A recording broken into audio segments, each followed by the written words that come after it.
Back door channel سے تو بات چیت ہمیشہ ہوتی رہتی ہے، پولیٹیکل پارٹیز ہمیشہ بات چیت کرتی ہیں، لیکن مجھے کوئی نہیں نظر آ رہا کہ اس کا کوئی نتیجہ نکلے گا، کیونکہ مذاکرات کس چیز کے لیے، ہم نے کس چیز کے لیے کرنا ہے؟ ہم الیکشن چاہتے ہیں، الیکشن چاہتے ہیں ملک کے لیے، الیکشن چاہتے ہیں کہ یہ چور جو اپنے سارے بار بار کیسز ختم کرتے جا رہے ہیں، 1100 ارب روپے کے ملک میں ڈاکہ جو مارا وہ کیسز سارے نکال رہے ہیں، ملک نیچے جا رہا ہے، تو ہم الیکشن چاہتے ہیں۔ آج آپ دیکھ لیں برطانیہ میں صرف آپ کو مثال دے رہا ہوں، برطانیہ کے اندر وہ ان کی پرائم منسٹر نے ریزائن کر دیا، کنزرویٹو پارٹی کی میجورٹی ہے، وہ کچھ سازش کے تحت نہیں آئے، وہ ایک پورے الیکشن پروسیس سے آئے ہوئے، بھاری اکثریت ہے ان کی، اپوزیشن کہہ رہی ہے الیکشن کرواؤ،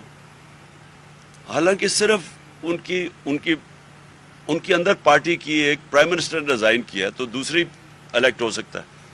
یہاں سازش کے تحت آئے، 25 کروڑ روپیہ وہاں سندھ ہاؤس کے اندر پیسہ چلا، جنہوں نے لوٹے بنائے، الیکشن کمیشن کو کوئی فکر نہیں تھی تب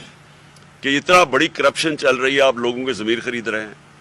اور پھر آ کے اکانومی انہوں نے تباہ کر دی، اور پھر اپنے کرپشن کیسز بچا رہے ہیں جو کبھی ہوا ہی نہیں ہے، کہ یہ ہوتا ہی نہیں ہے جمہوریت میں کہ آپ قانون بنائیں اور اس سے خود ہی فائدہ اٹھا لیں، یہ ہوتا ہی نہیں ہے کہیں، وہ مذاق ہو رہا ہے۔ ہم اس لیے کہہ رہے ہیں الیکشن کرواؤ کیونکہ ایک ہی راستہ ہے اس وقت جب پاکستان تیزی سے دلدل میں نیچے جا رہا ہے، ایک ہی طریقہ ہے اس میں سے نکالنے کا، تو ہمارے لیے کوئی مذاکرات صرف ادھر تک اہمیت ہے کہ الیکشن ہو،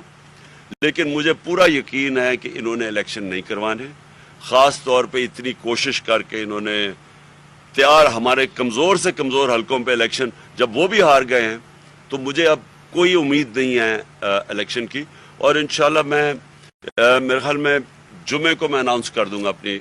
ڈیٹ لانگ مارچ کی، جمعے کو اناؤنس کر دوں گا کس دن نکل رہے ہیں ہم۔